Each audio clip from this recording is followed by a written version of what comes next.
أعوذ بالله من الشيطان الرجيم بسم الله الرحمن الرحيم إن الحمد لله نحمده ونستعينه ونستغفره ونعوذ بالله من شرور أنفسنا ومن سيئات أعمالنا من يهده الله فلا مضل له ومن يضلل فلا هادي له وأشهد أن لا إله إلا الله وحده لا شريك له وأشهد أن محمدا عبده ورسوله أما بعد فإن أصدق الحديث كتاب الله تعالى وخير الحدي حدي محمد صلى الله عليه وسلم وشر الأمور محدثاتها وكل محدثة بدعة وكل بدعة ضلالة وكل ضلالة في النار. الحمد لله القائل يا أيها الذين آمنوا كتب عليكم الصيام كما كتب على الذين من قبلكم لعلكم تتقون أياما معدودات فمن كان منكم مريضا أو على سفر فعدة من أيام أخر يريد الله بكم اليسر ولا يريد بكم العسر ولتكملوا العدة ولتكبروا الله على ما هداكم ولعلكم تشكرون. Toutes les louanges appartiennent à Allah subhanahu wa ta'ala, le créateur de l'univers, le maître du jour de la résurrection. Que la paix, le salut et la bénédiction d'Allah subhanahu wa ta'ala soient sur notre cher prophète Muhammad. Chers frères et sœurs en islam, honorables membres de la communauté, permettez-moi tout d'abord de vous adresser le salam en vous disant assalamu alaikum wa rahmatullahi wa barakatuh. Vous n'êtes pas sans savoir que nous sommes dans un moment déterminant de notre vie et nous sommes dans une période exceptionnelle qui est marquée par l'entrée depuis maintenant 4 jours de ce mois béni de Ramadan qui est le meilleur des mois qu'Allah subhanahu wa ta'ala a choisi dans l'année. Ce mois est caractérisé par le jeûne du Ramadan. Alors aujourd'hui, nous allons nous rappeler, car Allah subhanahu wa ta'ala nous a dit فَذَكِّرْ فَإِنَّ الذِّكْرَ تَنْفَعُ الْمُؤْمِنِينَ. Rappel, certes le rappel profite aux croyants. Dans ce sens, aujourd'hui, nous allons parler de certaines jurisprudences relatives au jeûne du mois de Ramadan. Tout d'abord, avant de rentrer dans le vif du sujet, permettez-moi de définir le Ramadan pour que nous ayons une idée générale de cette institution d'Allah subhanahu wa ta'ala.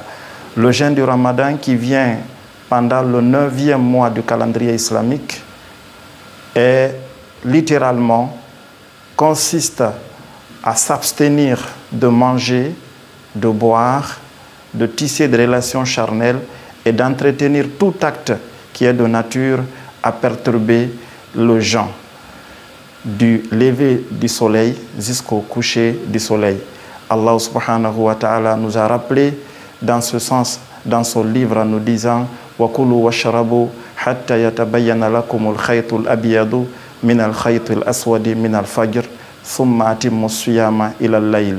Le prophète alayhi salam nous dira dans son hadith authentique بُنِيَ الْإِسْلَامُ عَلَى خَمْسَةٍ شَهَادَةُ اللَّهِ إِلَهَ إِلَّا اللَّهِ وَأَنَّ مُحَمَّدًا رَسُولُ اللَّهِ وَإِقَامَ الصَّلَاةِ وَإِيتَاءِ الزَّكَاةِ وَصَوْمُ رَمَضَانَ. En partant de ces notions tirées du livre d'Allah subhanahu wa ta'ala et du hadith du prophète alayhi salam, nous comprenons que le jeûne est une institution d'Allah subhanahu wa ta'ala, c'est une obligation de tout un chacun, de tout musulman. Alors, quels sont les avantages du Ramadan ou en d'autres termes, quelles sont les significations spirituelles du jeûne du Ramadan? Chers frères et sœurs en islam, permettez-moi de vous dire qu'Allah subhanahu wa ta'ala, en instituant par l'intermédiaire de son prophète alayhi salam le jeûne, a voulu à ce que nous puissions donc obtenir beaucoup plus de résultats en termes de satisfaction spirituelle. Alors quels sont les avantages spirituels qu'on peut tirer du jeûne? Le premier enseignement ou la première leçon ou le premier avantage qu'on peut tirer du jeûne, c'est que le jeûne nous enseigne ou enseigne à l'homme le véritable sens de l'amour sincère. Lorsque un fidèle musulman jeûne, il apprend ce qu'on appelle l'amour sincère envers Allah subhanahu wa ta'ala. En ce sens, qu'il va se priver de manger, il va se priver de boire et il va se priver de sa femme et de tout ce qui était permis avant donc l'arrivée du Ramadan. Il va le faire pour Allah subhanahu wa ta'ala. En le faisant, il fait manifester une véritable expression de l'amour envers Allah subhanahu wa ta'ala. C'est pourquoi Allah subhanahu wa ta'ala, de par sa miséricorde, a magnifié le jeûneur en disant la khaloufu fami sa'im atyabu indallahi min rihi misk. Il a dit que certes, cette mauvaise odeur qui sort de la bouche du jeûneur est plus aimée chez Allah subhanahu wa ta'ala que le parfum du misk. Une façon de qualifier cette personne qui a consacré sa vie à Allah subhanahu wa ta'ala en jeûnant de façon sincère.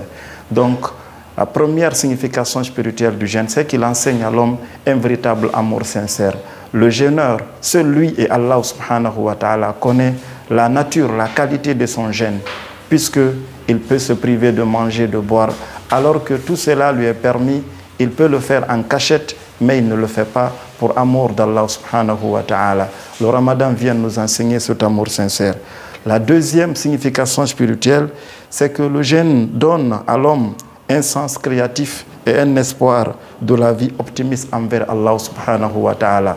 Lorsqu'un croyant jeûne, il a un espoir, un optimisme envers Allah subhanahu wa ta'ala, car il en est convaincu que dans l'avenir, que dans l'au-delà, il sera récompensé par Allah subhanahu wa ta'ala. C'est pourquoi le prophète alayhi salam nous dira les sa'imi farihatani farihatun inda fitrihi wa farihatun inda liqa'i rabbi.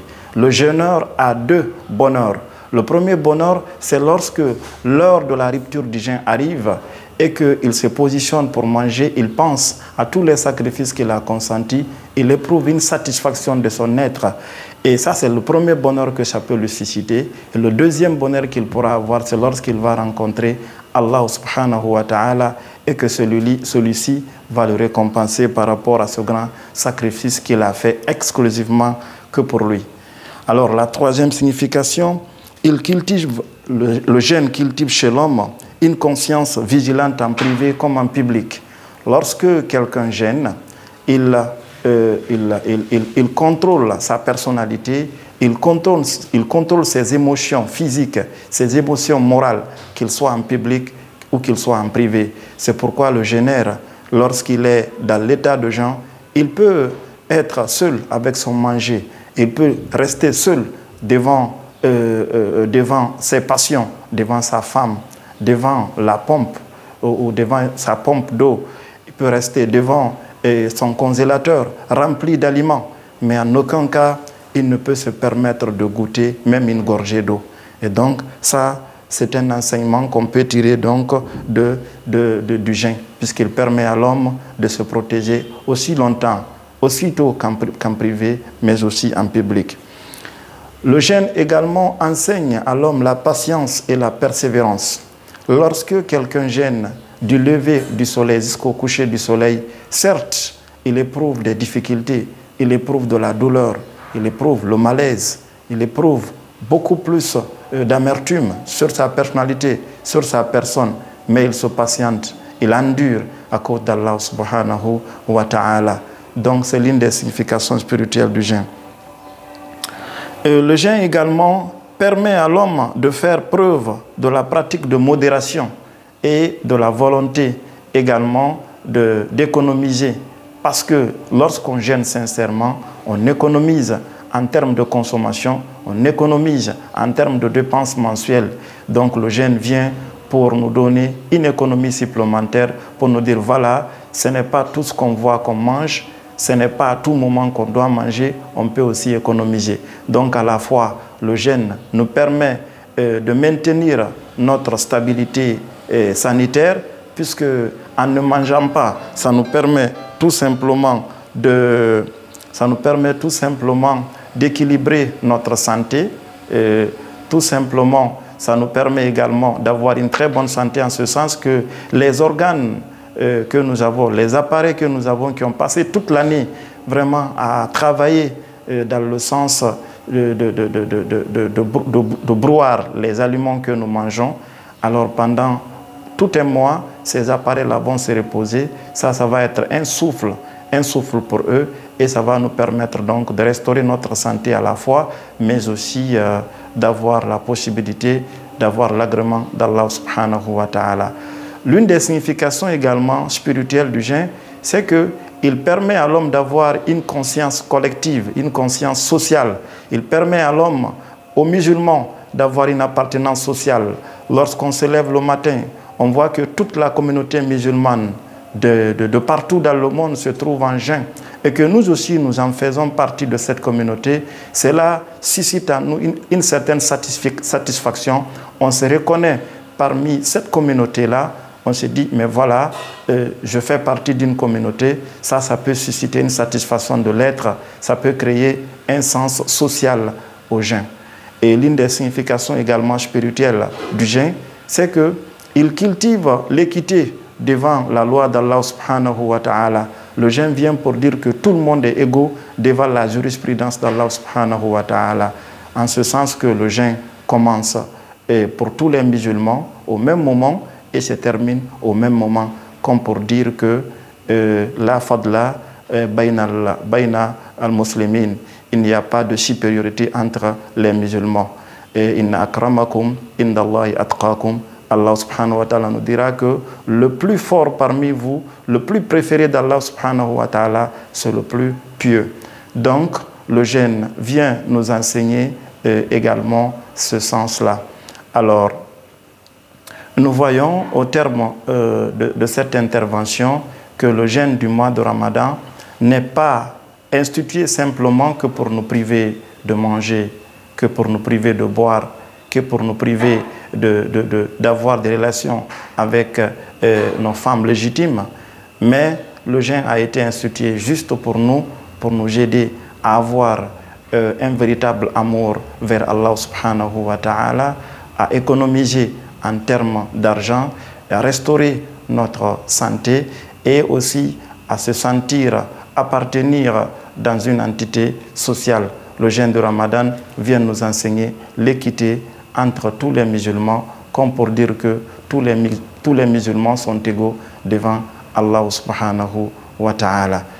Donc, arrivé là, j'exhorte tous les musulmans à se sacrifier pendant ce mois-ci, parce que c'est un honneur, parce que c'est une véritable chance qu'Allah subhanahu wa ta'ala nous a donné cette année de faire partir de la communauté musulmane en état dans un bon état physique et mental pour pouvoir jeûner comme ça se doit. C'est le moment et l'occasion pour nous de chercher à être parmi les vainqueurs, ceux qui vont sortir parmi les victorieux, ceux qui vont réussir leur Ramadan. Faisons tout pour réussir notre Ramadan. Ne soyons pas parmi ceux qui vont échouer le Ramadan. Car le prophète alayhi salam nous a dit Taba wa khasir, et certes a perdu, malheur à celui à qui le Ramadan trouve dans un bon état physique, dans un bon état mental, et que le mois de Ramadan s'en va sans qu'Allah subhanahu wa ta'ala ne le pardonne. Et nous savons, le prophète alayhi salam nous a dit également Ida dakhala Ramadan futihat abwabul jannah wa ghulliqat abwabul annar wa suffidati shayatin. Le prophète alayhi salam nous a dit, lorsque le mois de Ramadan entre, toutes les portes du paradis sont ouvertes et toutes les portes de l'enfer sont fermées et tous les shayatines sont enchaînés.